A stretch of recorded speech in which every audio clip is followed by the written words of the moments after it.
Good afternoon and good evening to the speakers and the audiences wherever you are in this globe, watching live on YouTube. Please do take a second to subscribe this YouTube channel by clicking subscribe button. I'm Kanishwaran Goindasamy. A big welcome to everyone at Exchanging Ideas 5 Global 5G Evolution. It's a pleasure to have this wonderful session with everyone.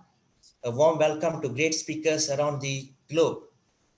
Introducing Jennifer Dudek from London, UK, Sadiq Karimi from Tehran, Iran, Yogaratnam Raghulan from London, UK, Uzair Ali Siddiq from New Jersey, USA, Dr. Ashwin Vadivelu from Perth, Australia, and Julie Snell from Edinburgh, Scotland. Now, let's look into 5G use cases. As you can see on the screen here, it's showing a consumer use case roadmap to 5G by Ericsson Consumer and Industry Lab, which was researched last year. The industry seems to be trying to identify the key real-world use cases that will attract consumers. Ericsson Consumer and Industry Lab looked into the use cases involving consumers being asked if they would willing to pay, as well as whom they think the use cases will go mainstream. The end of result is consumers use cases will go mainstream, right? So the roadmap that we can able to anticipate here is about 31 of different applications and use cases, starting with entertainment, followed by enhanced mobile broadband, third, gaming and VR applications, fourth, smart home and fixed wireless access, and fifth, automotive, and sixth, shopping and immersive communications. Now, smartphone users predict that most applications and services will go mainstream within 2 to 3 years of 5G's launch. An average of 67% of all smartphone users were willing to pay for relevant apps and services that they were interested in. Now, home wireless broadband and premium smartphone experiences that allow content to be downloaded in seconds are expected to go mainstream within 1 year of 5G launch and draw more interest and willingness to pay from consumers. The idea moving away from traditional cable TV, now everyone wants to opt for HD TV services, i.e. the 5G TV. So 5G TV is going to boom very soon, bundled with 5G home wireless broadband. That is about 74% of users that are surveyed globally, which anticipates that 5G TV will take off. Now, other demanding 5G hotspot services locations include airports, shopping streets, and office spaces. Now, cloud game streaming services are expected by consumers to go mainstream with 1 to 2 years of 5G launch. Most automotive use cases are still 3 to 5 years away in terms of mainstream of adoption, like autonomous driving might take even longer to be adopted. So now, one, willingness to pay. So who are the main consumers who willingness to pay is US and UK, because they prefer the 5G TV services on their plan. While Chinese consumers would select a 5G smart home, Korean consumers would opt for shopping in VR with tactile feedback, and Saudi Arabian consumers would prefer to pay for immersive entertainment experience like stadium, tabletop, AR experiences. So this is an overall picture to show use cases that are clearly standing as ones to be adapted the first or faster. Let me pass on to the next speaker, Jennifer Dudek, who will be presenting the 5G edge computing to industrial automation. Okay, so hi there, I hope you can hear me. So I'm gonna share my screen real quick. Just give me a second. And we can start. So do you see my screen right now?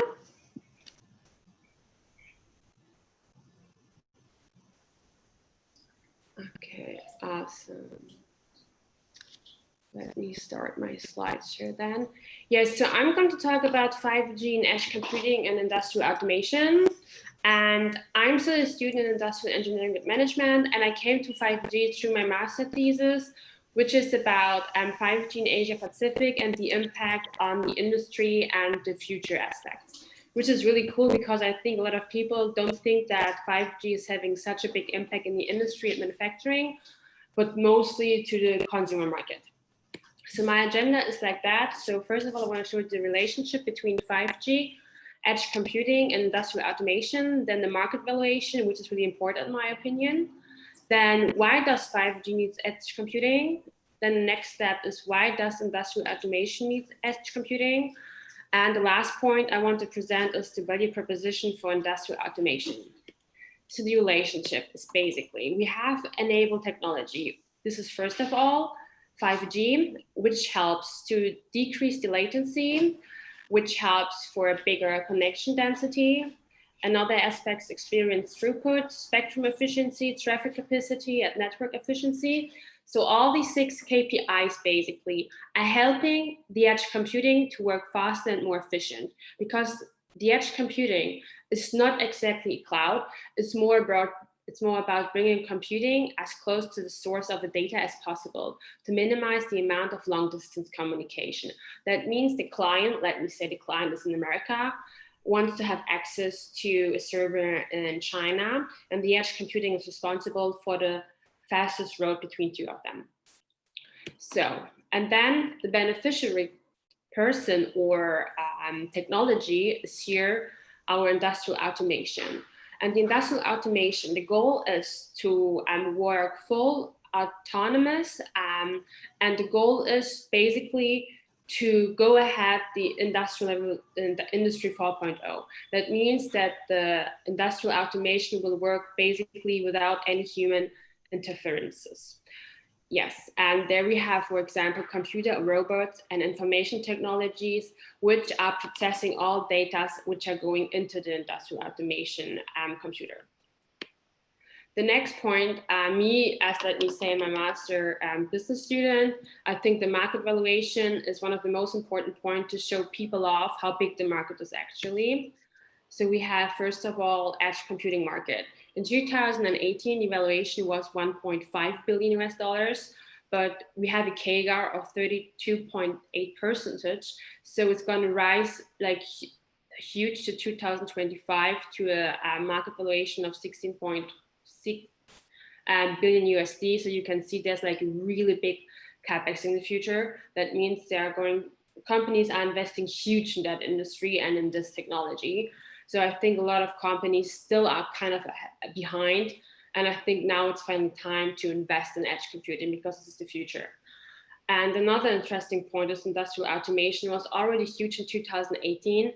But as you see, it's almost doubling in 2026 within only 8 years. So I think it's really important that people visualize actually the amount which is growing in the next future.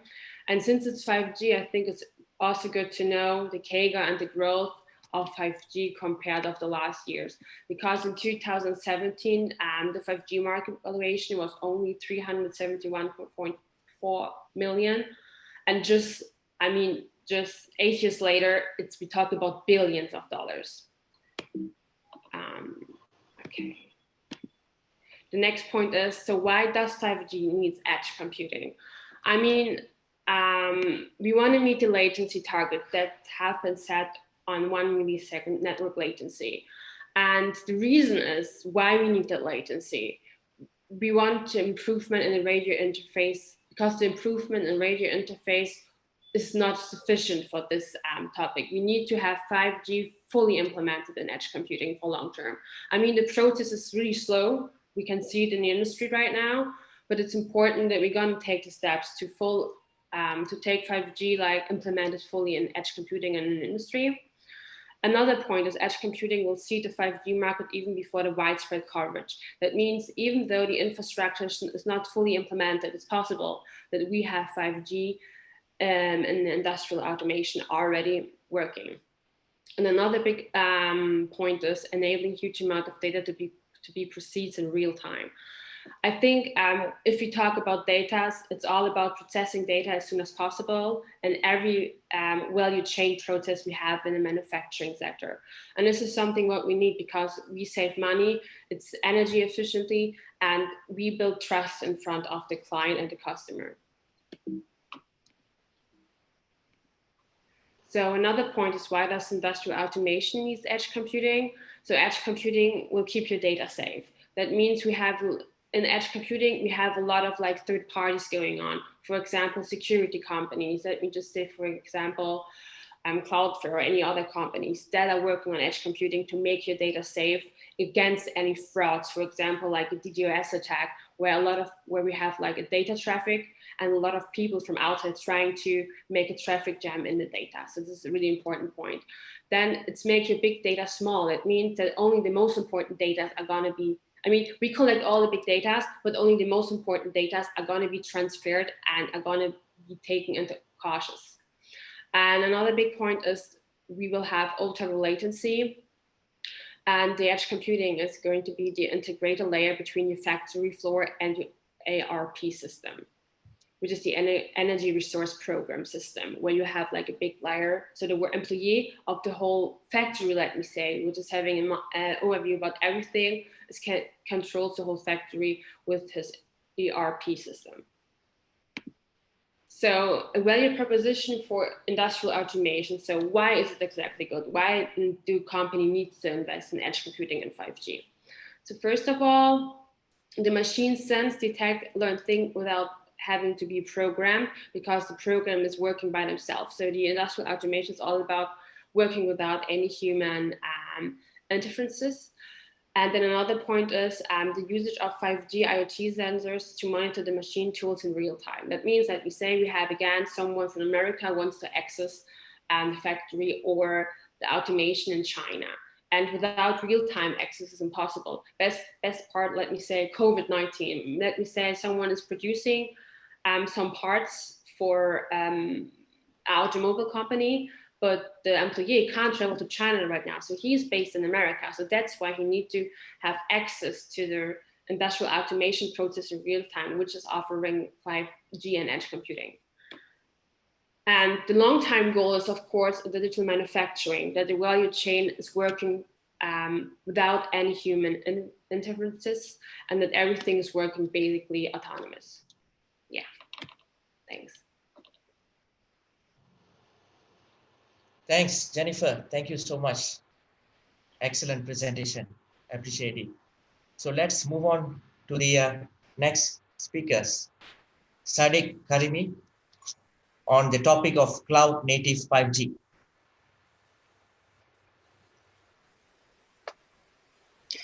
Hello, can you see my screen? Yes. Okay, first of all, I want to say thanks to Kanish for inviting me to this session, and I'm going to talk about the way toward cloud native 5G. I'm starting with an introduction of what is really cloud native, then I will introduce the path that CNCF create for this journey, and finally I will present an example of having a cloud native 5G network. Actually, what is really cloud native? These days, we can hear a lot about cloud native, and it is kind of a buzzword which means a lot to many people. But here are some common meaning which all the person agree to have a cloud native telco. First of all, we need to decouple application from customized hardware and operating system and platform, which means that we need to transfer the old servers, old hardware which are customized, to new servers with focusing on application instead of hardware implementation. Next one, for being a cloud native telco, we need to have a consistent CI/CD pipeline, which means a continuous integration, continuous delivery of applications and network nodes in telco industry, which includes we need to have a plan, then code and build the application, then test, and finally operate in the network. Another important key factor in cloud native is to have a flexible programmable infrastructure, such as REST API. Our nodes need to talk with each other and transfer data using REST API models. For example, in 5G, we have a service-based architecture with an SBI, which is service-based interface, which nodes are talking with each other using REST API. We can also expose this data using REST API to external networks by using NEF network function. Then for having a cloud native, we should be able to implement our application on platform as a service and container as a service platforms. It's very important to decouple our application from customized hardware. Next and final important thing, we should consider state management and move from a stateful application toward a stateless application. And a stateful application is an application which contains all the data inside its application. And if this application crashed or whatever happened to this application, data will be lost. So we need to move from a stateful application to a stateless application, which is almost possible in control plane, but it is very hard to achieve in user plane because the user plane the structure is somehow it should have data, it should have context of user for routing and transferring data. Okay, we have an organization called CNCF, which they create they create a journey path toward cloud native, and especially they have focused on cloud native, focused on telco recently, which includes 8 steps. Actually, it is 10 steps, but here 8 steps are applying to telecommunication, which I mentioned here. Okay, I can present each step and I will talk about each step individually. First of all, we should have a containerization procedure, which means that we need to decouple applications from customized hardware, change them into container-based process, and implement them on the network. There are 2 containerization application which are Docker and Rocket, but Docker is more attractive to developers and also the industry. Here is how we proceed. We change the network function into containers and we implement them in the network. Consider this picture. We have different POP sites, which are different data centers in different locations and are connecting to each other. We containerize our network functions such as AMF, which is on 5G nodes, and UPF, and implement them in the POP sites. Also, another important factor that we should split our network function into microservices, which means, for example, an AMF protocol such as NGAP and other protocols, NAS application should be divided into smaller and lighter weight containers to be able to manage very well. The next step is CI/CD pipeline. We have to be able to perform a continuous integration and continuous delivery in our network. After containerization, we need to orchestrate these containers and manage them. If we need to scale up, if we need to scale down, we need to create more nodes of the same network function. For example, we need to implement more AMF function because of the congestion. We need an orchestration. We need an orchestration tools, which mostly Kubernetes is used. Next one, for telco, we need to have observability and KPI analysis, which CNCF introduced for open source project for the observability and analysis of KPI, which are in Prometheus, Fluentd, and Jaeger, and another one which is in incubating state, which is open tracing. Using these tools, these open source tools, we will be able to monitor and log and trace the traffic inside our network. Next is service proxy discovery and mesh. We need to be able to check health check on the network elements and on containers, and also we need to have a routing structure in our network and also load balancing in a network. Actually, we are using Docker for containerization, but we are collecting one or more Docker container into a package called pods, which are managed by Kubernetes. Kubernetes is managing pods, not every container individually. So we are using an open source project by CNCF called Envoy, Core DNS, and Linkerd. The next one is networking policy and security. To have a more secure network, we need to also perform such log management, tracing, and checking attacks, which are very important. And CNCF has three open source tools in this subject as well. The next one is the distributed database. As I told you, we need to move from a stateful application to a stateless application, because if we have one container running with its own data inside and something happened to that container or pod, data will be lost. So we have to be able to manage this and prevent this kind of issues. And it is available by having distributed database, which we have etcd, for example, in Kubernetes as an open source available tools, which distributed database give us more resiliency, more scalability, and also reliable storage. And finally, we need to have a database or registry which we can put our container on our application, which are developed on there.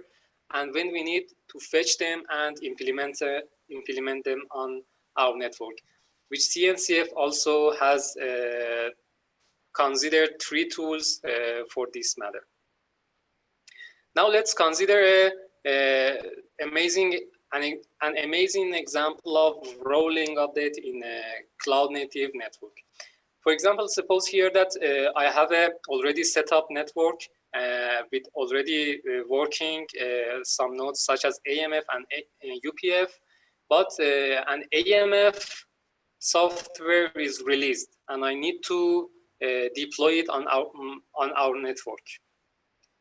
But in current network, you know, without outage, it is not possible. We should shut down, actually not shut down, we should stop the service, upgrade the node, and then continue the service. But using a cloud native structure and orchestration by Kubernetes, it is possible to first upgrade one node, one pod, then service will be served by other AMF, then upgrade the next one, and finally all AMF will be upgraded without any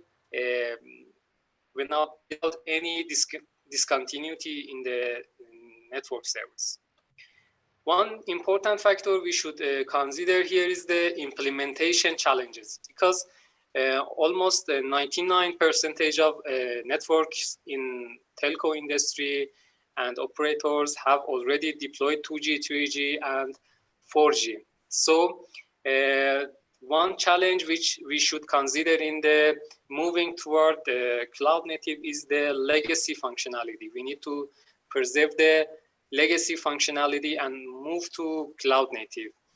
And the 5G is an starting is a good starting point to move toward this architecture, because new requirements will be implemented in application instead of customized hardware. Here you can see the VNF architecture, which will be shifted to CNF architecture. Previously, we had a physical network function, and 8 years ago, ITSI NFV standardization started their work on virtual network functions architecture, and currently CNCF is taking the role of transferring or shifting VNF to CNF, which is cloud native network function or container-based network functions, which here you can see the protocol stack. Kubernetes is doing the role of virtual machines and the role of virtualization in CNF from VNF. You have 1 minute to wrap up, Sadiq. Yeah. All of this will give us the agility, portability, resiliency, and high scalable network and fully automated network, which soon we will be able to move from VNF to cloud native network functions. Thank you very much for listening. Thank you, Sadiq. Thank you for the excellent presentation. Thank you. Next, let's move on to Yogaratnam Rahulan from London, UK, to present the 5G and network slicing. Hi, good morning, good afternoon, good evening all. I'm just going to talk about the, most of the people are now talked about 5G and the enabled platform of 5G. Just going to talk about the slicing, which is another key function for the vertical marketing.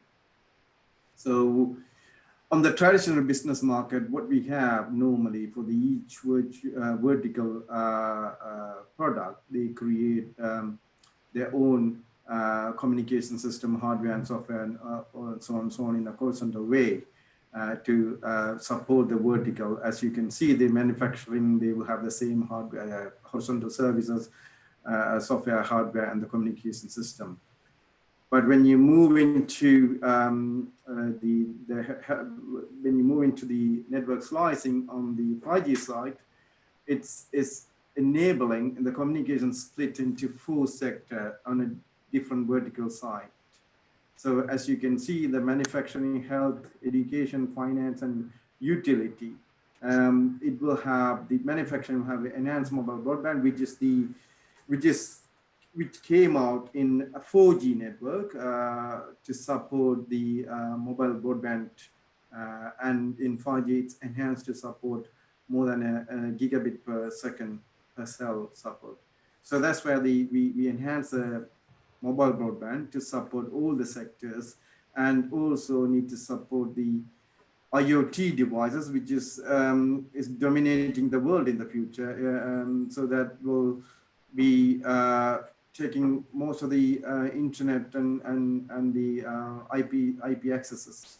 So that's where the 3GPP come up with a different solution called massive IoT solution and ultra level low latency communication, which is guarantee the latency for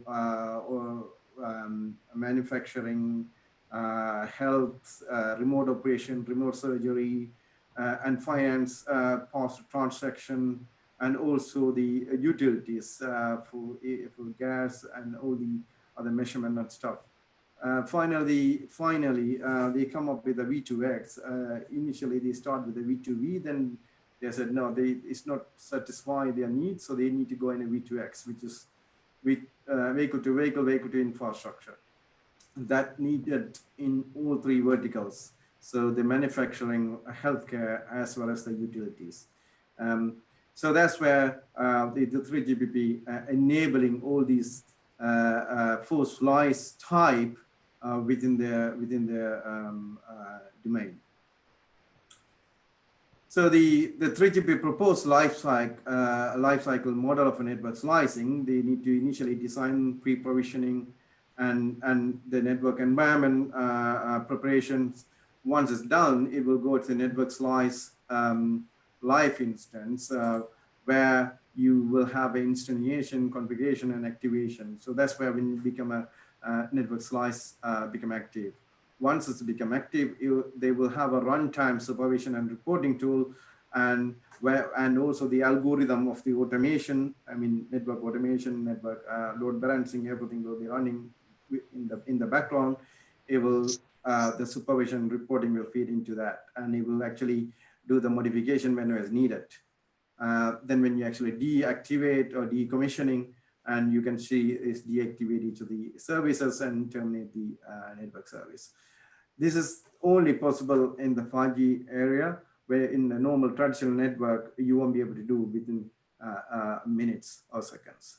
So that's a key concept on the network slicing, that you can scale in, scale out within a few minutes. Whereas in traditional network, it will take months and months to provision a network slice per user requirement. The extended life cycle, this is more technical. So as you can see, the communication service provider, I will request a service, create a slice, and we'll send it to the network service management function, and will create, notify the NSSF what they are creating, as well as the network service selection management function to the OMC of the radio management system. So this is how it extend the network slicing into the 3GPP the architecture, how they actually provision the network, and how they are actually monitoring the network. And also, when you design the network, they will create a network service instance. The network service instance will have a network service type template. So that template will create the full network slicing based on the 3GPP standardization. Okay. So this is the very end-to-end high-level architecture. As you can see, the slice manager, on top of that, there's a business portal, or any, we call as a digital twin or zero touch will come on top. I haven't shown it here because still not a lot of operators are working on that as a digital twin or zero touch. That's where the full automation happen. So what does mean is the slice can happen without any human intervention. So when they deploy a slice, as you can see, all the slice has been deployed in an EMBB, MTC, MIoT, URLC, and V2X. So these slices will have each network entity will have their own OAM, operation and administration management system. And through that, it will have an API to communicate to the slice manager. That slice manager will have all the monitoring system, service creation, design, and automation information and policies, rules. I wouldn't call it as a machine learning, because we create policies and rules to become automation. So all the policy and rule will be there. And also the machine learning thing that it will, if anything happen based on the policy and rules, it will spin off a new service and make it accommodate those the slice or services needs for the client. So that's how the automation happen on the top, to make the slice more stable, more reliable, and more load spans in the way. So as you can see, the enhanced mobile broadband we already supported from 4G onwards, the gaming, video, even 4G, we already support 4G TVs from Japan. I've seen in 4G times, Japan, they are very good at TV, and they shop as well, and all the cameras and the meetings. But in enhanced mobile broadband, we actually bringing the AR, VR, mixed reality, and holoportation in real time for the enhanced mobile broadband. So that, and also bring the real time gaming sector in a more real time. So which means the edge computing going to play the biggest part on the slice of on the side of enhanced mobile broadband services for augmented reality, mixed reality, and holopatation side. When it's come to massive type communication, massive type IoT devices, as you can see, like I said, the IoT is growing, is massively growing. So in the future, the IoT devices, sensors, devices going to be everywhere. Every household, every manufacturing, all the hospitals, care home businesses, farms, agriculture, energy service, utility, everywhere. So as I said in the previous, so the machine to IoT is going to dominate the most of the communication side in the internet. That's where we have to go, and we have to support those slices. And so the dedicated slice can be hosted to support those required users' preferences.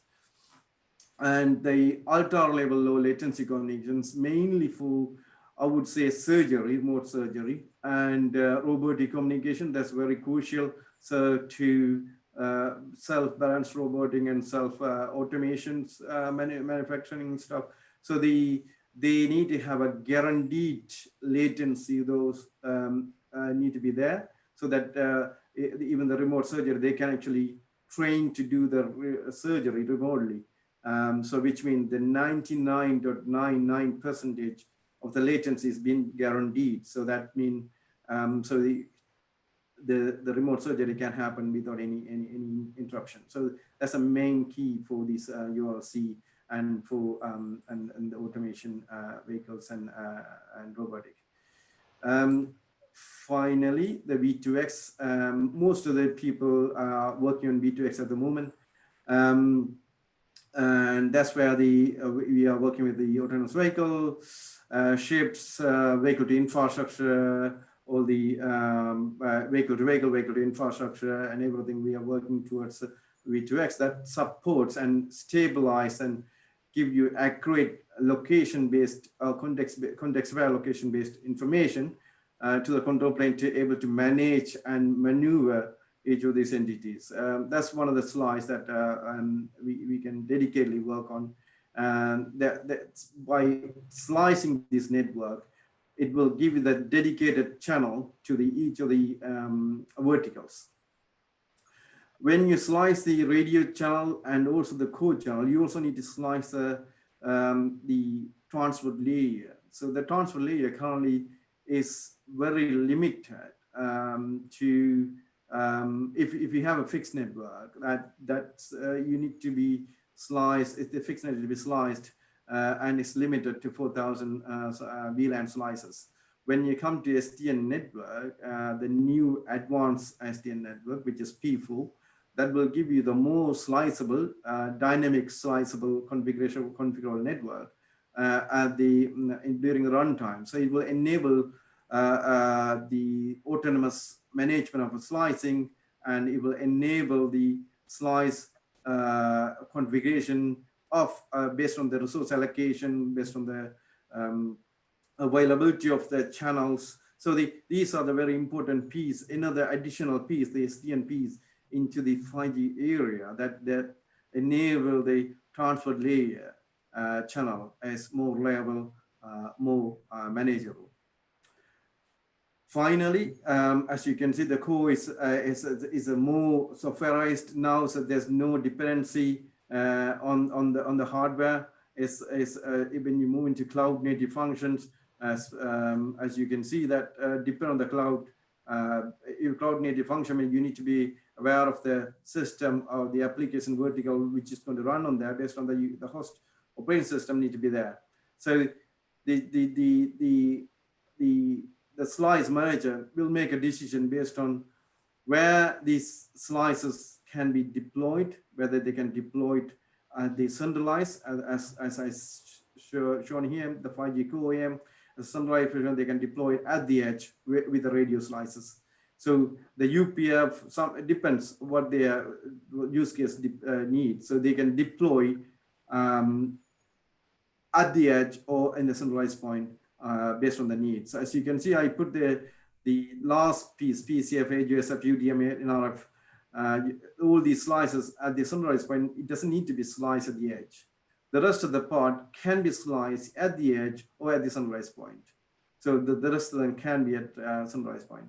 This is the main factor on the network slicing, and 5G, that will create more reliable and flexible. That's the end. Is there any question? Thank you. Thank you, Yogaratnam. Excellent presentation. Appreciate it.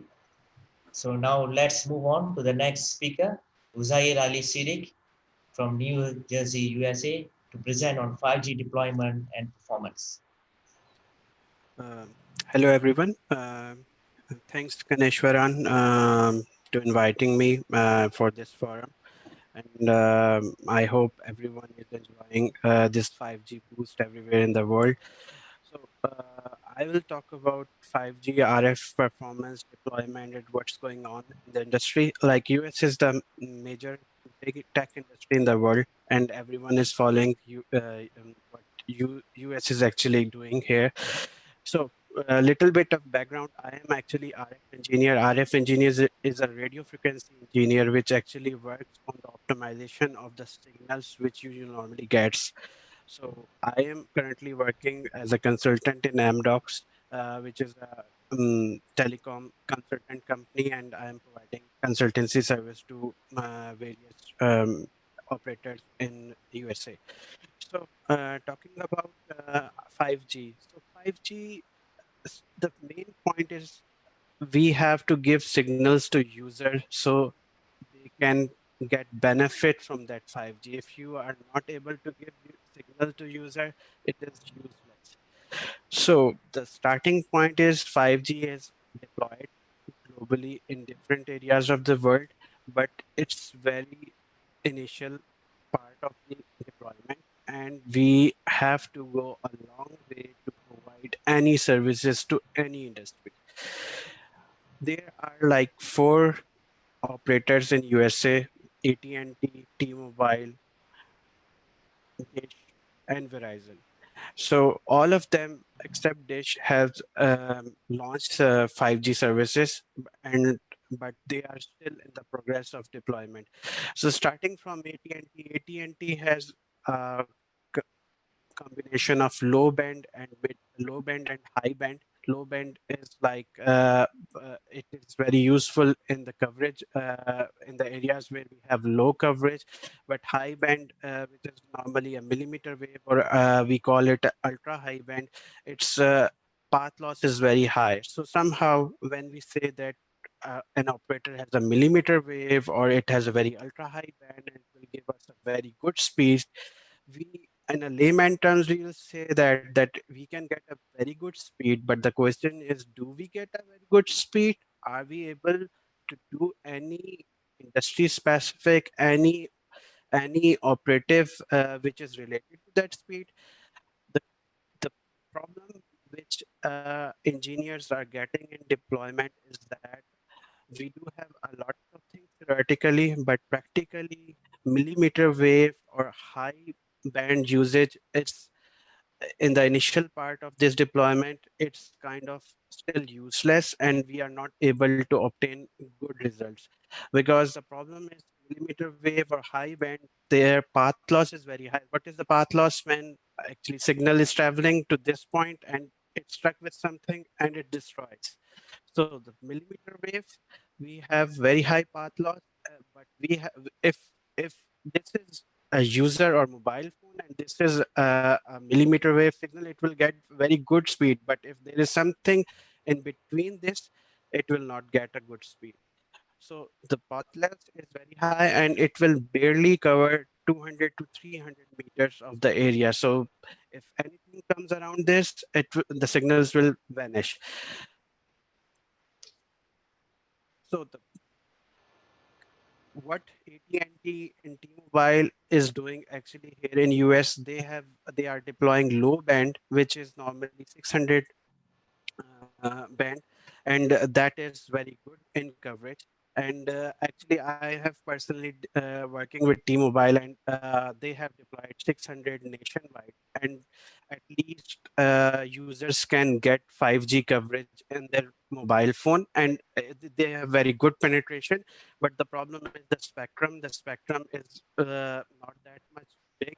It's around 10 megahertz, 15 megahertz in some areas. So if I'm going to rank any US operators in terms of coverage, in terms of capacity, and in terms of usage, then T-Mobile is on the top. After the merger with Sprint, they actually get 2.5 gigahertz band from the Sprint, and they actually that band they are now started deploying in different areas. Their sites are coming up, and that is actually helping. They are using 600 as a coverage layer. Then they are using 2.5 gigahertz as a mid band, which is actually capacity layer. Then they are using millimeter wave as a top layer, where they can actually perform where they can give enterprise solutions. Now the thing is that we are actually always talking about 5G, but this is only outdoor network. When we come to the indoor network, we have to supply services to hospitals or different companies. As we are going to replace fixed broadband, then we have to have a very good coverage indoors. So the thing is that without installation of in-building uh, BTS of 5G, where this 5G will be useless. Operators has to focus to improve indoor buildings coverage, so users can actually accommodate more. Uh, so right now, the latest news coming from USA is that most of the operators are going towards standalone. Standalone is actually, before going towards standalone, we have to understand what are the different modes of 5G which are being used in USA. The NSA is called non-standalone, which is being used globally. The 5G started with non-standalone. It is actually the combination of LT plus 5G. When there is a phone, it will camp on LT first, and then after, when it is camped on LT, then it will send a message to 5G BTS that okay, I have also 5G capability now. Now also give me access to 5G network. Then it will also get access to that 5G network.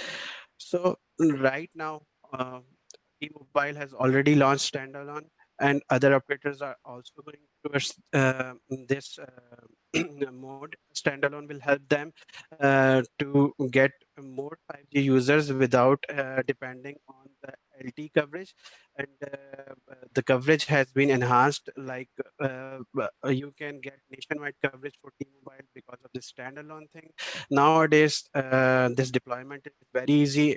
Like 5 years ago, it was very difficult. Even when there was 2G and 3G, whenever we have a technology upgrade, we used to have almost a fresh deployment of everything. But now it's just a matter of software upgrade, and we are just uh, into the next level. After the 5G deployment, it was non-standalone. Then there is a software upgrade, and then it's just changed to standalone. But the focus should be about the deployment.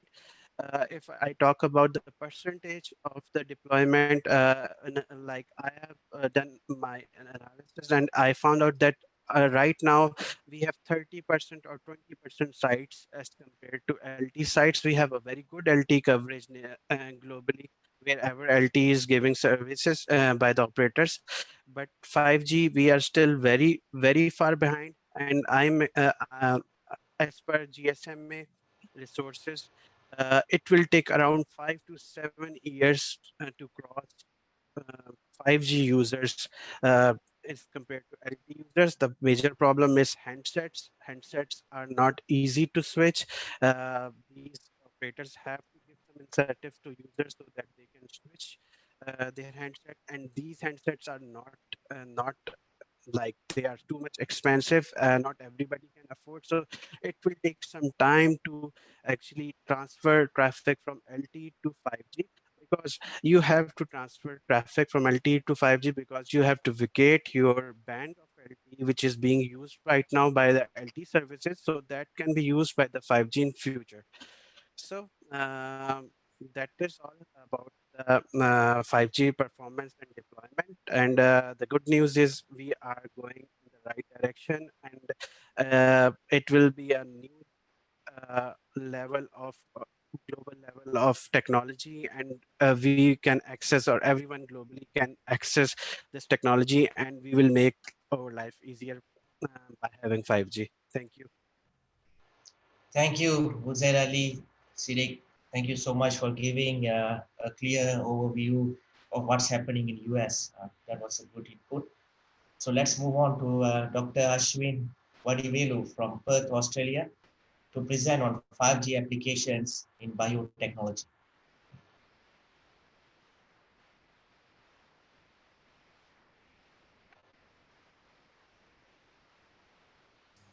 So just want to check, can everyone see the screen? Yes.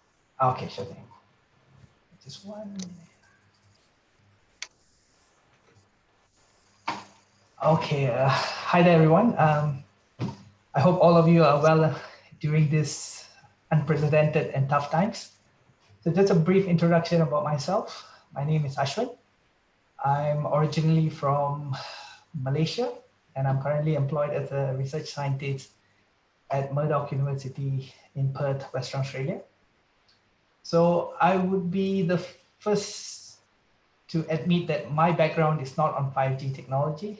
My field of expertise and research area is in biotechnology, more specifically in agricultural and environmental biotechnology. But nonetheless, I know the enormous potential of 5G technology and how it can bring forward a significant and positive impact to various different fields, including mine, which is biotechnology. And this is what I would like to share with you all today, to give you a brief introduction on the potential applications of 5G in the various aspects of biotechnology. So, okay. So what is biotechnology? In a nutshell, in very simple terms, biotechnology is technology that is derived from biology or living organisms. It is a broad area of a field of study, which can be broken down into specific fields. We have medical biotechnology, which is currently gaining immense attention due to the COVID-19 outbreak, where we look into the development of diagnostic tools, therapeutical drugs, and also vaccines to help overcome and treat a particular illness and disease. We also have agricultural biotechnology, which is also an important aspect of biotechnology, in which we look at genetically modified crops and genetic engineering to help improve the yield and productivity of animals and also food crops. A particular area which I'm currently working on is environmental biotechnology, in which we look at using living organisms to help overcome environmental problems and challenges, such as global warming and also pollution. And last but not least, another interesting aspect of biotechnology is industrial biotechnology, in which we look at using living organisms to produce desired end products, such as renewable energy, biofuels, and also high-value nutraceutical and pharmaceutical end products. So in a nutshell, the basic concept of biotechnology is to harness living organisms to develop technologies and products that not only help improve our lives, but also the health of our planet. So as I believe all of you here are much more well aware of and well knowledge in, 5G technology is not an extension to current 4G and 3G technology. It is a complete shift from a user-centric world to one of massive machine learning communication, enabling the connection from millions of devices to billions of devices by the end of this year. It does not only increase capacity of a particular device, but it also enables even small devices to perform high-level computation and connect quickly to the processing power that is distributed throughout the system. Four major advantages of 5G technology is that it allows a bulk much more devices to be connected to the network. It is a fast and intelligent network. And most interestingly, it allows back-end services. And as previously mentioned by other speakers, it allows extremely low latency. So this is what I would like to share with you on potential applications of 5G into the field of biotechnology.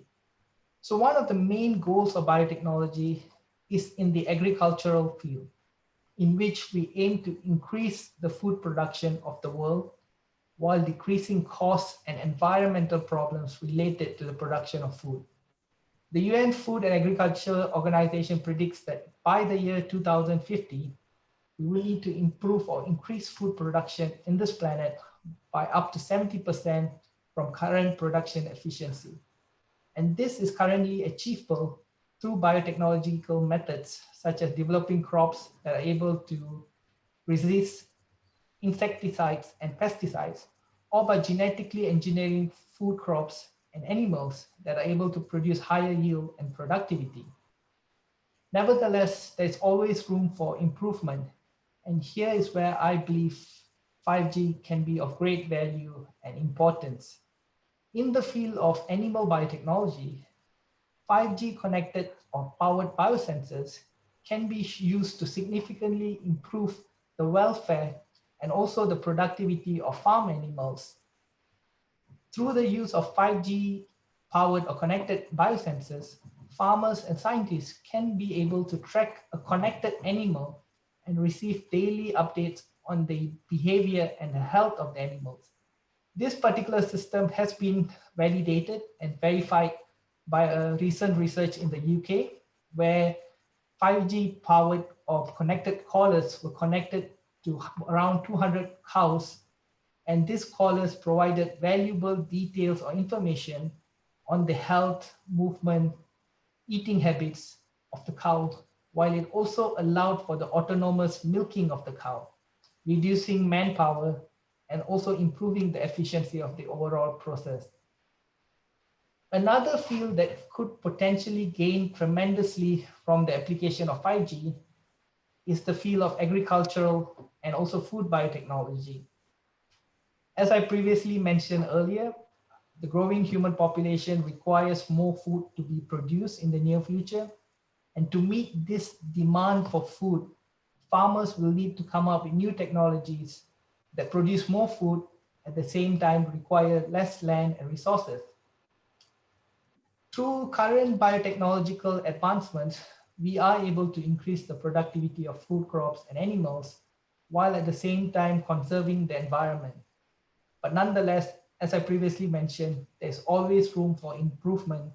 And here is where I believe 5G can be of great importance.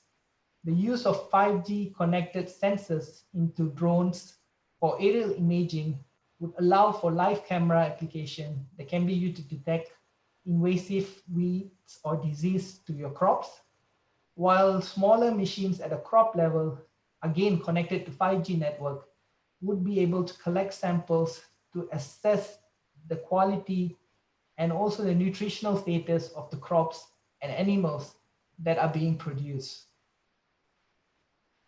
So the integration of 5G to current biotechnology practices would allow something called smart farming and also the smart monitoring of the environment. The adoption of 5G technologies will enhance the monitoring, automation, and also significantly improve current agricultural operation and processes. This can be done through sensors, biosensors that can be used to collect vital information such as the growth of crops, the moisture of the soil, current pollution status, and also weather patterns that can be collected and transmitted to a central hub, providing farmers and researchers with real-time access to information and analysis of their crops and livestock. Through the integration of 5G, farmers would be enabled to adopt new technologies that would not only improve their productivity, but also allow them to come up with timely response and a speed which they can operate in. So personally, in my personal opinion, one particular field in biotechnology which I believe will gain tremendously through the integration of 5G technology, and in a field which 5G can be a game changer, is in the field of healthcare and medical diagnostics. The development of biosensor-based wearables, such as your smartwatch, glasses, contact lens, and also other diagnostic tools that are powered or connected to 5G would allow for the continuous and real-time physiological monitoring of a person through dynamic, non-invasive measurements using biofluids such as your sweat, tears, and saliva. These 5G connected devices and sensors would allow for real-time notification, more precision, and richer data insights into your health, wellness, and this would significantly improve the standard doctor-patient relationship around the world. Clinical tracking devices and biosensors that are connected to 5G will allow health practitioners, nurses, doctors to remotely monitor and analyze their patients' vitals, activities, and can even use to inform them whether a particular patient has taken or when they have taken their prescribed medication. So this is a particular field which I believe holds enormous value in terms of integration with 5G technology. So despite the immense promise and potential of 5G technology to be integrated with biotechnology, at the moment, there are still certain challenges and barriers that needs to be overcome first. As I previously mentioned, one field that would gain tremendously through the integration of biotechnology would be, the integration of 5G technology would be agricultural. And this is because farms cover a large area that are difficult to be monitored in person, and the remote data collection made feasible to 5G integration would not only improve efficiency, but it would be able to allow to produce more food. Nevertheless, again, 5G technology must be first installed into rural area and the farming sector to make this a reality. On the other hand, in the medical field or the healthcare sector, the use of mobile devices, sensors, and remote monitoring equipment is increasing tremendously on a daily basis. And there will be a dramatic advancement in patients receiving imaging, diagnostics, and also treatment through the complete integration of 5G technology to this particular field. Nonetheless, to ensure the success and to make this a reality, more work needs to be done to facilitate and develop a fully functional and complete end-to-end system between biotechnology and also 5G technology. Last but not least, 5G enabled devices in the field of agricultural or also in the healthcare sector must be able to connect to networks and the cloud in ways that are not only interoperable, but most importantly, they must be secure. So basically, that's all for today. Thank you all. I'd like to move on to the next speaker then. Thank you. Thank you, Dr. Ashwin Vadivelu. That was an excellent insights, giving a big overview of the biotechnology. Let's move on to the next speaker, Julie Slan from Edinburgh, Scotland, to present the Scotland 5G Centre's approach to support the Scottish Government's economic recovery plans. Okay, hello everybody and thank you. I'm just literally sharing my screen, so hopefully you can see that now. Yes. Super, thank you very much. I'm going to stop my video because my internet has been a little bit unstable, so if I stop it, well, no, it's not letting me. There you go. Just to help with my bandwidth and hopefully not achieve a wibbly voice. We've had some fascinating presentations, and thank you very much for inviting me to join this session. and it's been a real insight.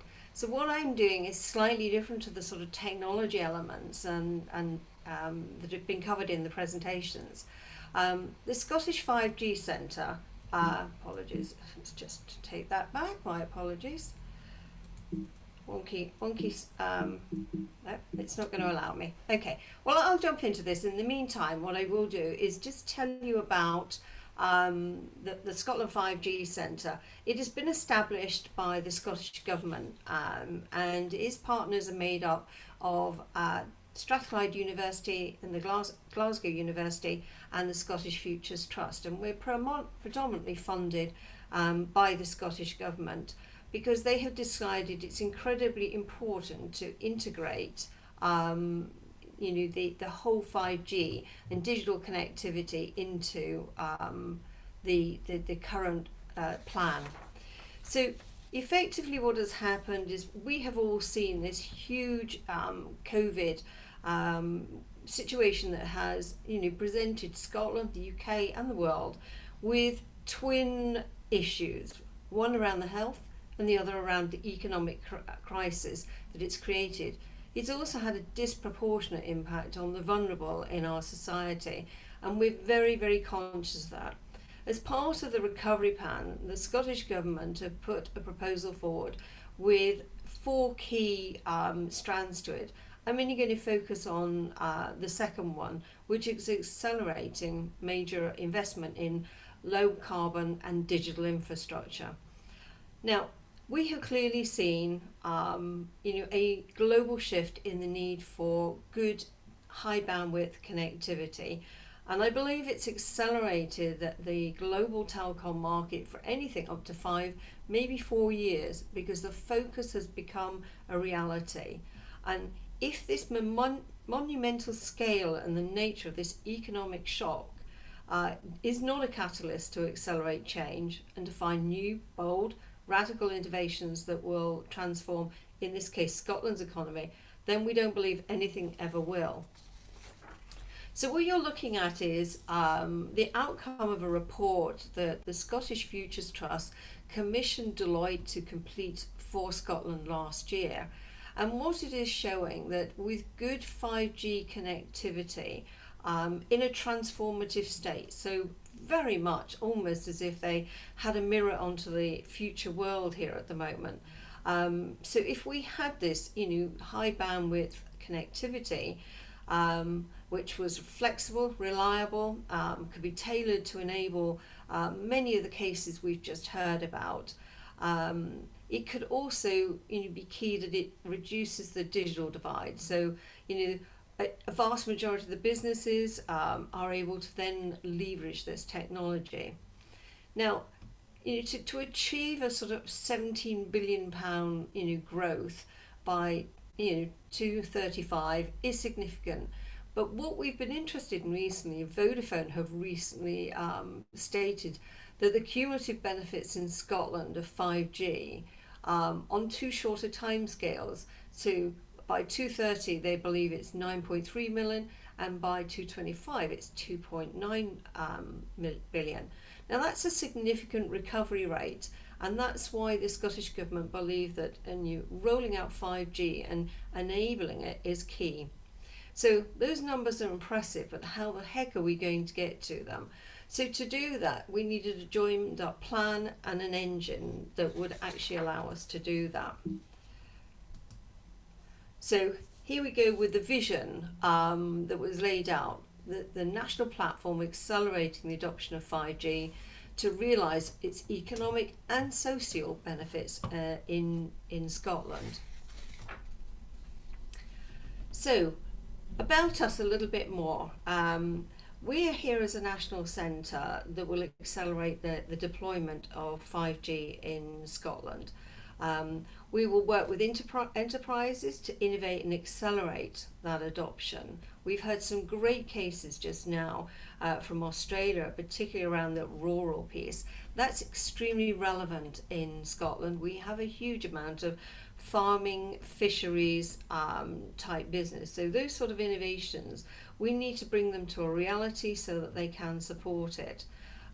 We need to make sure that we can help businesses gain access to funding and to bring consortia together, because as was just highlighted in the previous presentation, the business case to get this connectivity in the rural is harder to do than it would be in a city environment.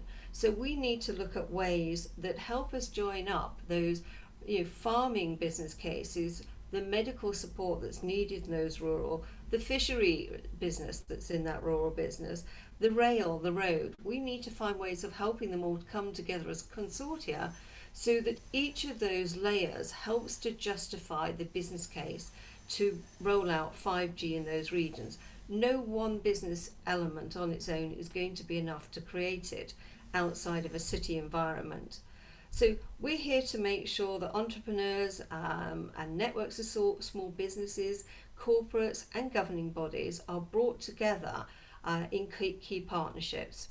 We want to foster that innovation and collaboration, and targeting a diverse set of partners across the business, technology and telecommunications industry and beyond. And by doing that, I'm just hoping to load the rest of my slide. Yeah, there we go. Yes, we're unashamedly focused on Scotland and Scotland's needs. We need to make sure that there is a real presence and understanding to build that focus on 5G. We're becoming a centre for knowledge exchange, so that anybody who needs to get involved with 5G, who is not knowledgeable about the 5G technology, but that has that need for the connectivity, the low latency, high bandwidth that it can provide them. We need to make sure that we can bring the capability and facilitate those capabilities to create the collaborations, to open pathways to markets, to expertise and funding. And obviously we're here to promote the Scottish ability in the 5G space. We have, as a country, the most diverse set. We have some very successful cities, very, very high percentage of technology skills across those centres. We have some excellent universities and research centres. We offer just about every environment you can imagine, from a city out to the rurals, out to the fisheries, remote islands, to test and evaluate all things that could be 5G. So we feel that as a country, we're small but agile and can offer these platforms to anyone looking to enable more of their business cases around 5G. So just to give you a flavour of some of the Wave 1 projects that we've already been involved in. So the University of Strathclyde has been working on what was a building programme around the rural connectivity. It's using spectrum sharing. It's located in a beautiful place called Loch Lomond and out in the Orkney Islands, and it's there to build that wider picture around what's happening and what can be utilised in those wider environments. I haven't really got time today to talk about some of the amazing tracking abilities we've done so far, but it has produced extremely valid reports, which are very relevant again to the previous presentation that we just held. Then we have our innovation districts, and this is very much about us building a much wider test platform of 5G, and it's very much about creating that sort of microdism of an ideal urban laboratory. So it's out there on the street, and it's extremely good for testing mobile CCTV monitoring, live augmented reality, connected health devices, secure IoT platforms, pop-up networks, etc. So really enabling more and more people and devices and innovations to utilize the network to develop their business stories. And then we have the infrastructure and the asset management. Now, I don't know what it's like in the rest of the world, but in the UK, it can be pretty painful trying to actually just get through wayleaves and planning permissions, and understand how to get the access to the physical infrastructure to roll out and install that 5G and mobile networks. So part of what we're doing is building a best practice mode so that local councils and businesses who have properties that could have these assets built onto them or utilised, we're trying to build that best practice to speed up the acceleration of rolling out that network so that basically the infrastructure and the legalities don't get in the way of rolling this out. So in summary, that the 5G Scotland Centre is very much about economic and social potential for Scotland as a result of the 5G revolution, which has been really focused as a result of COVID. We're forging a path in 5G that we can build on our existing strengths and investment, and the Centre is here to kickstart a fundamental national mind shift to fully utilise and realise the future potential of 5G. The one thing we have noticed with COVID is that there is an end user mind shift about adopting digital technology. We need to make sure we do not let that fall by the way. This is part of where we've seen the telecoms industry accelerating, and we're determined to find a way of pulling all these factors together to pull together those amazing stories that we've heard in the previous presentations, to make them a reality and to get them out there in the commercial world and to speed up connectivity. So thank you very much for your time. Really appreciate the opportunity to talk, and should anyone have any further questions, please reach out through either our website, our Twitter, or our LinkedIn. We'd be happy to discuss more. Thank you. Thank you, Julie. That was an excellent, brilliant information was shared. So let's have a 10 minutes Q&A session. If anyone on board have questions on topics discussed earlier, you may post your questions now. Perhaps I can start up with a question for Sadiq Karimi on the 5G cloud native. In your experience, my pleasure. In your experience and in your knowledge, how is the 5G cloud native has been expanded throughout the world? I realize that most of the companies or even service providers are starting to look into cloud native. Rakuten is getting so popular worldwide, implementing a cloud native. So in your experience, do you think that this will be the future?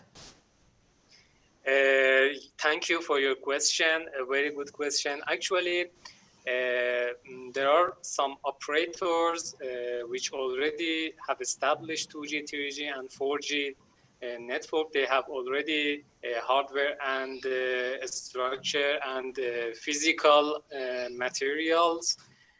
For those operators, it's kind of hard to look forward right now to shift to cloud native, because it needs the vendors' investment, both vendors and operators, to invest and release the product to be able to implement it on the container-based and Kubernetes software or tools. But for Rakuten, because they already started the network and they don't have 2G, 3G and legacy infrastructure, it is possible for them to easily roll out the container-based network functions. I'm not very familiar with the detail of their way of implementation, but this movement has already started to move and shift from virtual network function, which is already available by vendors. They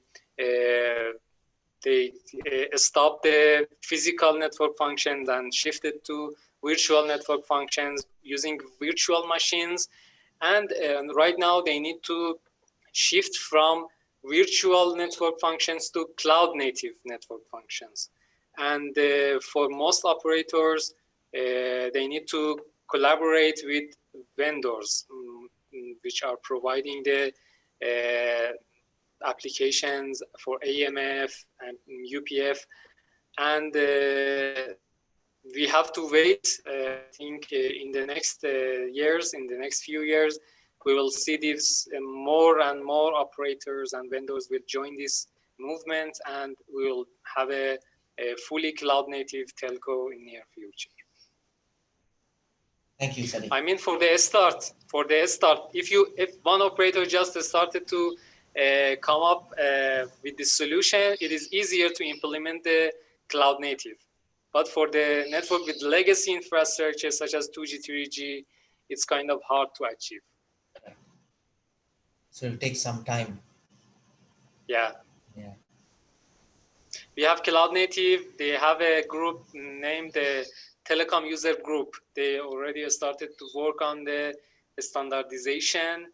They are taking some experience from the ITSI NFV. For ITSI NFV, this took almost 8 years to reveal the final standardization. So many of the work has been done already for the CNF, but it's had some standardization task to be done. Thank you very much. Thank you. Anyone else? I have 2 questions. One question for 034248. Can't remember the name. Dr. Ashwin. Okay, Dr. Ashwin. And then the other for Julie from Scotland. Okay. So I think, Dr. Ashwin, you spoke about agriculture, of farming at least, and using 5G as an enabling technology. I'm just wondering, wouldn't technology such as LoRa and somewhat free technologies that allow us to transfer small amounts of data, wouldn't they be better than having 5G? Because my understanding of 5G is that that's a telco running the thing, and you would have to pay for that, right? So if you have a farm of 1,000 cows, does that mean your sensors are sending up data via the internet and you have to pay for that? And why would somebody go for that solution versus you know, a Bluetooth solution, for example, that sends data to a local center and then you push it up? So is there an advantage to having a network of 5G versus a network of Bluetooth connected sensors, for example? Maybe. And then let me just finish. The second question is for Julie, so that I don't come back. My question is, Scotland has a national strategy, and I'm wondering just to what extent does it leverage the skills of other entities outside of Scotland? I have in particular in mind the fact that the business environment concerning 5G currently, with Huawei being kicked out of some places, for example, is turbulent. So I'm wondering to what level you expect these kinds of things affecting your national strategy locally. That's all. Thank you. So for your first question, if you don't mind, Dr. Ashwin, I may say a few words. Definitely, go for it. Yeah. I mean, in my experience, you know, you see, when it comes to the sensors, particularly in agriculture, yes, you are right. You know, you for a low bandwidth, you can use a LoRa or Sigfox as the medium to carry the traffic because it's a very low bandwidth. But when it comes to 5G, we are talking about, we are expecting about 75 billion of devices to be deployed by 2025. So meaning to say, in per square kilometer, the amount of sensors that will be deployed will be in millions, right? So in present situation, it's like, if I'm not mistaken, it's only reaching about less than 30 billion, including of smartphones, IoT devices, wearables, and all that stuff. So in future, we can see that the sensors will be deployed huge. It will be huge number of sensors devices, right? So in order to cater such of huge number of devices, then you must have a good strong capacity of infra that can able to cater this huge number of devices, and that's where the 5G comes in, because 5G it's all about real time experience, high speed, right? Download of 20 gigabits per second, and with a very low latency. So all this combination will able to address the millions of devices per square kilometer. I think I would like to add for even previous questions and now. So regarding the cloud native, depend on the applications. Okay, so from our experience from our 5G Innovation Center at Surrey, we were running since 2012 this 5G research, and we are one of the leading and open research center in Europe, I would say. We have worked on multiple virtual function, OpenStack, VMware, Red Hat OpenStack as well, so and Kubernetes Docker container. So all the platform have a plus point and negative as well. So what you need to do when you actually deploy the cloud native function, that's where the most of the operators are moving towards, as you're right. And you need to make sure the host operating system, whereas in cloud native function, there's no guest operating system, so it's host operating system. They're just sharing the hardware and the operating system.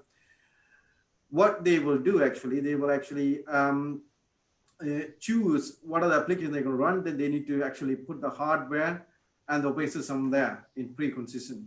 So without that, they cannot deploy Windows application on the container, because Windows application only currently running on the VMware. Some of the applications are on Windows. So, it depends on the application capability. You need to choose which platform you need to have. Secondly, everybody talk about the 5G, but 5G is like elephant. We presented in Scotland 5G kickoff in 3 years ago. I was there as well in Scotland, and we were showing Rahim Tawasuli, our director, who's showing the elephant and showing, people actually touching the elephant tail and saying this is a 5G, and some people touching the elephant ear saying this is a 5G. So 5G is a huge, and depending where you are touching, that's a 5G. So 5G is not only the cloud native and the deployment, edge computing, autonomous. It's everything. That's, like I said, it's the vertical industry needs. That's why we created 5G, and also we create a context aware within the 5G. I don't know whether you've seen the release 16 and release 17. That's context aware network. That's gone from 5G Innovation Center, which is the UK-based pushed 3GPP idea. So this is gone from our innovation and it's into 3GPP through our partners. So, the context awareness, another adaptation to the 5G to drive the mobile edge computing, autonomous slicing, localization, especially for COVID-19. So, these applications will be developed service providers. They need to choose which platform they need to put into those infrastructure. And Ofcom actually creating a private network. So for hospitals, any farms, any factories, they can have their own private network, which will create more secure for their industries and the farming people. Their data never been traveled outside of the farm, outside of the factories. So it is more secure as a private network. And that's why the UK standardization group, they are creating as a shared spectrum, which private network people can use it. So I know this is a bit politics between operators and private network operators, where they are buying a spectrum in millions of pounds. how they allow other people to use as a shared spectrum. So this is still ongoing issue. Hopefully, the UK government and the Ofcom will fix that issue, and they already allow some shared spectrum band to use it. That most of the private operators using it as in industries. So we are part of the work that we are working with the digital communication. So that's the part. The IoT is part of the industrial driven mechanism, so that all the factories, they will have the sensors, and the sensors will collect the data, need to put into the data warehouse. That data shouldn't travel outside of the network. So that's where we need to come, okay, where we need to put the private network to keep the data inside the factory that do all the automation and stuff. So this 5G bringing more flexibility onto that scenario and more secure. 5G also introducing additional security for that. That's another key point as well. Okay. Clarification, but I have to add one point that one of main goal of CNCF or being cloud native is to decouple the application from the running operating system or platform, which means if you move your application to containerization, I don't know if you have the experience of working with Docker or Rocket or other containerization platform. It doesn't matter what operating system you are using. You just have to, for example, let's say Docker.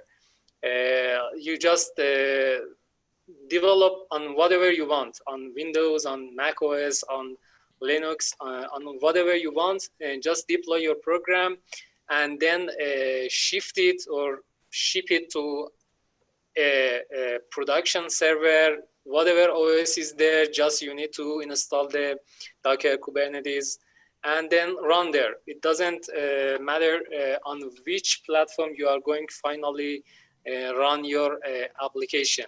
This is the benefit, the main benefit of being on a containerization or on a containerized platform.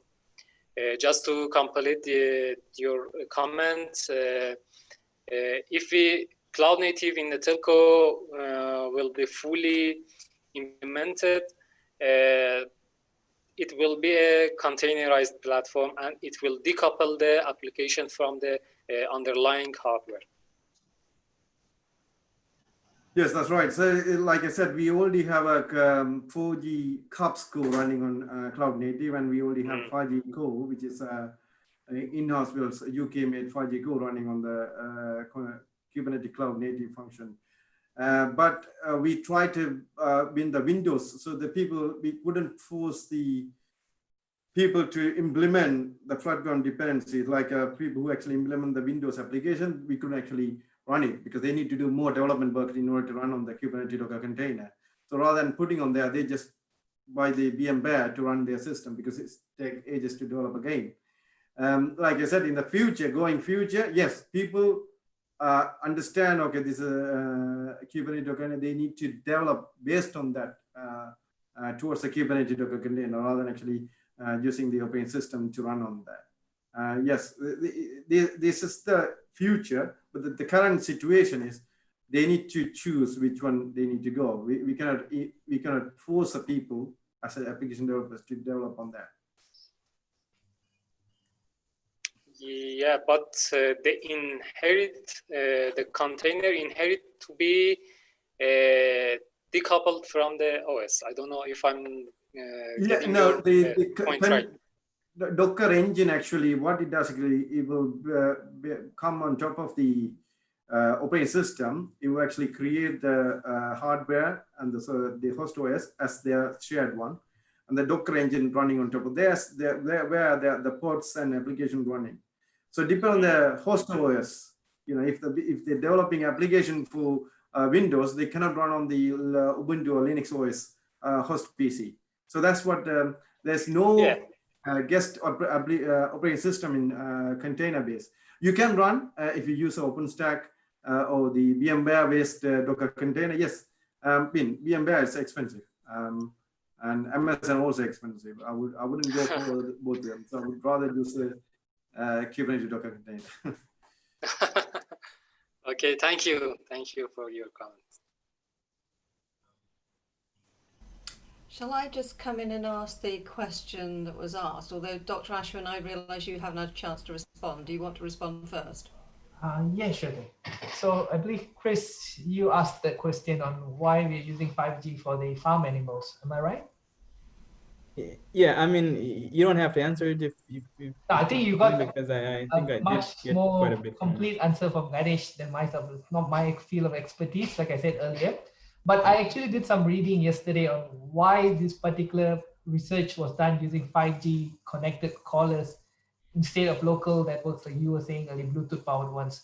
And I believe the reason that they came up with why they use 5G connected devices was that they could go for a much larger bulk number, much larger devices, number of devices that can be connected to the network.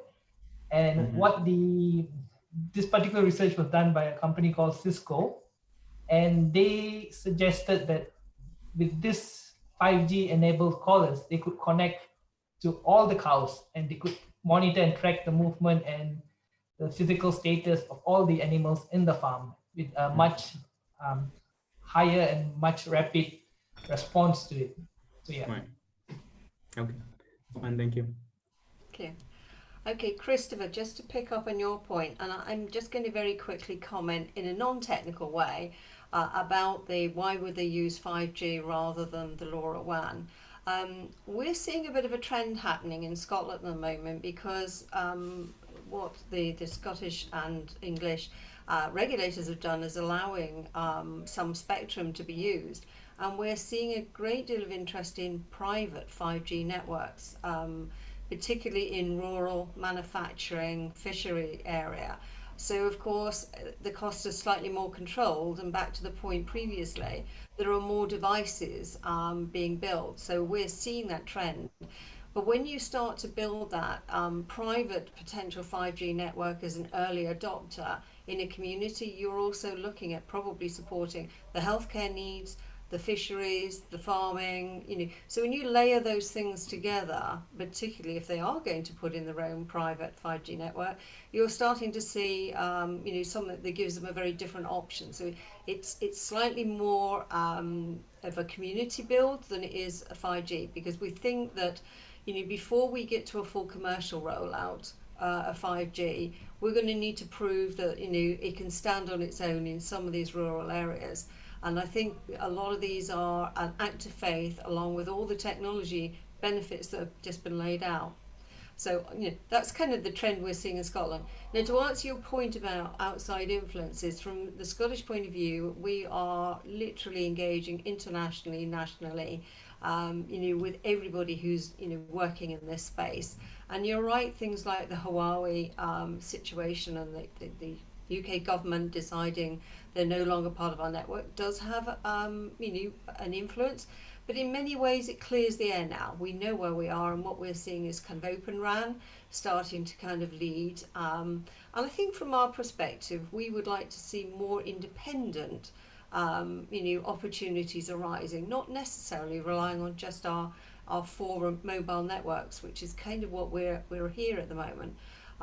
We're seeing creative ways of getting this connectivity work, because parts of Scotland is very poorly connected, and during COVID, education, healthcare, working from home became almost impossible for many parts of Scotland. So the 5G initiatives that we were working on really raced out there to support some of those. So we were sending using drones and 5G connected, we were sending the COVID tests and PPE kit out to some of the islands because they were getting quite tough to reach.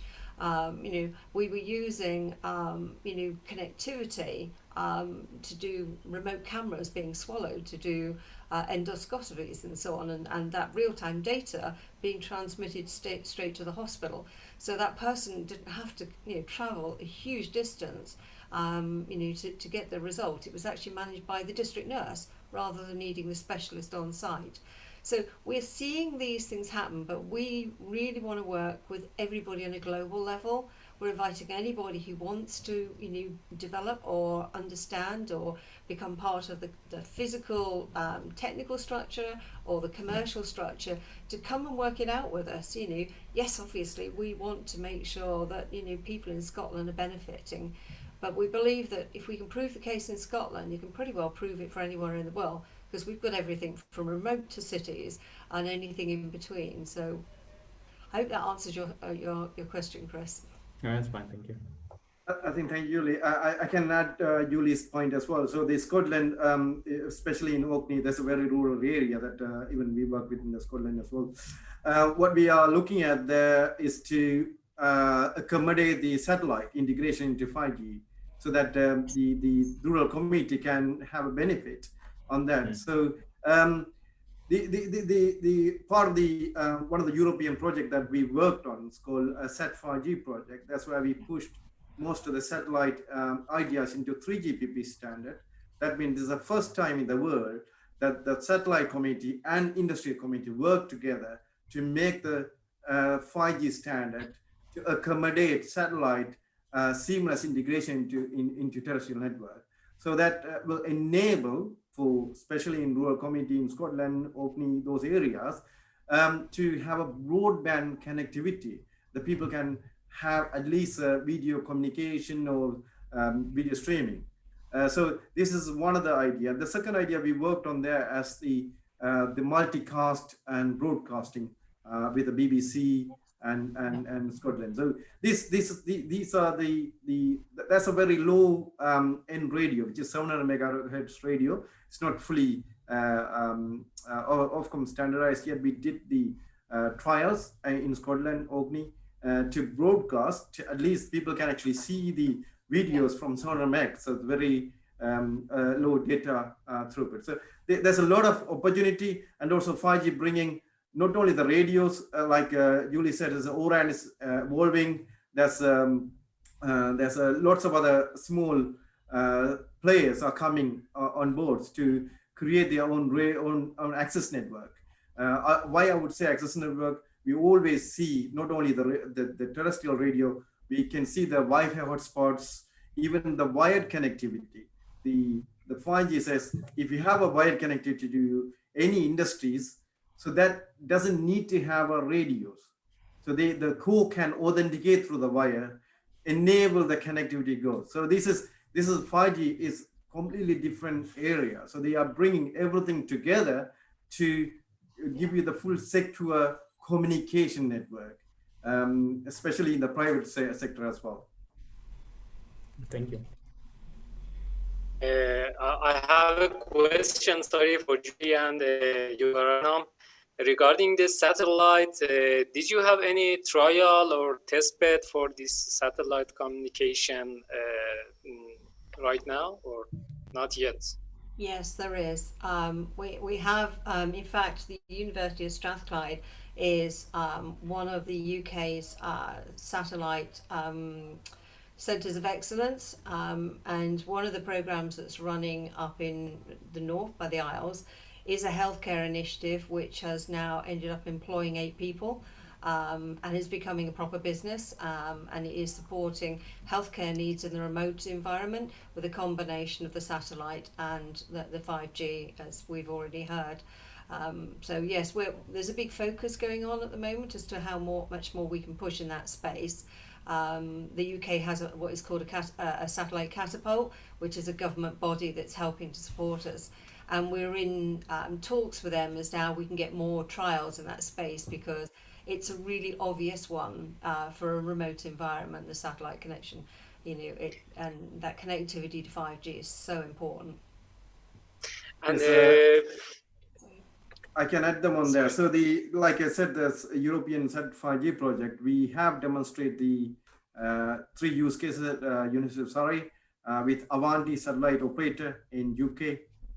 So that help us it's a KA band, to demonstrate the multicasting over satellite, edge computing over satellite, and also that supports the multi-linking, which is the They will look at the balance of the traffic and see which one they need to go terrestrial, or some of them they can offload into satellite part. Now, this is currently up and running at between Surrey and Goonhaley, and we are extending to Scotland. It's one of the projects I'm working on, 5G New Thinking, part of the DCMS project. That's where we are having a pop-up network in Glasgow University and Surrey, and so that they will have a full, the drone will have the radio, 5G radio. The drone will cover that 1 kilometer area. Through that, it will backwards the satellite coming back to the core. So they will have full end-to-end communication. So satellite's going to play the big game as well, and pop-up network, especially even Facebook working on that, Google working on that for balance network. So this is growing. That's amazing. That's really amazing to hear that. And I have another question. Does this solution over satellite fulfill the requirements on the bit rate, on the jitter, on the error rate, and this kind of requirement which we need to have for the critical situations such as healthcare and these kind of verticals? Does this fulfill the requirements in your testbed or not? Yes. Okay. So there's one thing we worked on with the Oulu University in Finland. So what they need to do, they worked on the MAC layer. They didn't work on the physical layer in order to achieve that. Another project we are working currently, we are going towards to make that happen. So this need more research, more implementation, and trials. So this is very early stage on that scenario. Currently, we can do the geostationary satellite for enhanced mobile broadband. For that will actually transfer the data. You know, everybody knows there's a 600 millisecond delays for geostationary.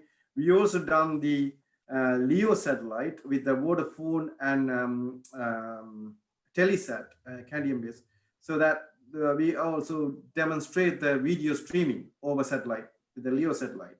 So you can see that we in UK, we are far ahead on the 5G side. We are even moving towards the 6G now. So I would say the UK is the one who's leading the 5G in the scenario in all aspects. Very good, very good. Thank you. All right. So the session has now come to an end. I hope it was beneficial to everyone. Definitely it's beneficial for me and towards all the audience. I would like to express my sincere appreciation to all the speakers for your time to make this event happen. Thank you, Jennifer Dudek. Thank you, Sadiq Karimi. Thank you, Yoga Ratnam My Ragulan. pleasure. Thank you, Huzair Ali. Thank you, Dr. Ashwin. And thank you, Julie Snell. Let's keep in touch. You know, the world is very small. And I really thank all of you to make this event happen. I really appreciate it. I'm so grateful to all of you. Thank you. Just one last thing. Yogaratnam, I saw in your slides you had confidential as one of the, you tagged your slides confidential. And this is currently recorded and it's also on that's YouTube. Okay. This is now. I used to present this one to all my clients, so that's okay. This is, I just removed most of the part, so that's okay. Okay. All right, great. Thank you, guys. Thank you. I appreciate it. Thank you to you, Kanesh, and other speakers. It was nice meeting you. All right. Nice to meet you all. Thank you. Ciao. Thank you. See you. Have a nice day. Have a Same good to you. week. Have a nice day. Thank you. Thank you.